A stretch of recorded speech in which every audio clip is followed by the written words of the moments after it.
Great scholar Daniel Webster was once asked, what is the greatest thought? You have a colossal mind. What is the greatest thought that has ever traveled down the corridors of your mind? He said, I've thought many great things, but the greatest thing that I've ever thought of, the most awesome, the most terrifying, the most shattering thought I've ever had is my personal accountability to God one day. The hour is coming for all of us before too long. I beg you, I entreat you, find what is the will of God for your life and do it. God pity us. Well, what will he be like in heaven? Well, I'll tell you what the book says he'll be like. It says his hair is as white as snow. His feet are like burnished brass. His face is like the sun in its strength. His eyes are living coals of fire. His tongue is a sharp two-edged sword. And here is John, who used to lean his head on the bosom of Jesus and hear that divine heartbeat. The man that I believe knew more about Jesus than anyone else. And when he saw Jesus there on his throne in his majesty, with his face brighter than the sun, with his feet like burnished brass, with his eyes like flames of fire, with his tongue majestic and his voice like the sound of many waters, John, the man who had walked with him and talked with him for 3 years, says that when I saw him, I fell at his feet as dead.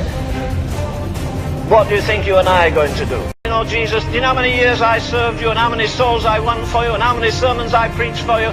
Oh, no. Listen, when you see Jesus, you're not going up and say, hey, buddy, I'm glad you died for me. When you see Jesus, you'll be almost paralyzed with fear unless you had a glorified body and a glorified mind.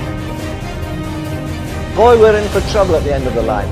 For the simple reason we've had so much light and rejected it. This is the King of Kings, and he's the Judge of Judges, and it's the Tribunal of Tribunals, and there's no court of appeal after it. The verdict is final. Of the goodness and the severity of God? Will you remind them that there's a day when mercy is cut off forever? Will you remind them that people pray in hell but nobody ever answers? This memory is an amazing thing. But you know, memory will last into eternity.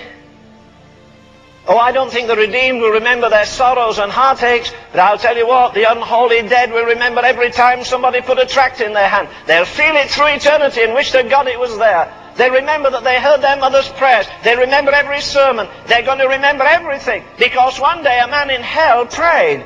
It was the wrong place to pray. He prayed to the wrong person. He prayed to Abraham. He got the wrong answer. Son, remember in thy lifetime that you had good things, but I don't want my brothers to come here. But Jesus says, remember. Memory is eternal. It will never die.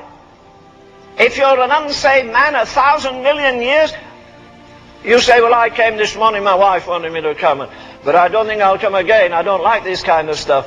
Well, friend, let me tell you lovingly, go to hell and live with all the scum of the earth. You like to drink, go with the drinkers. You like to lust, go with the prostitutes. In hell, if you're given to lust after women, you'll have that lust, but there's nothing to satisfy your lust. If you drink, you'll thirst, but there's nothing to satisfy your thirst. You'll give a king's ransom for one drop of water. There isn't even a drop of water, never mind that precious wine you drink.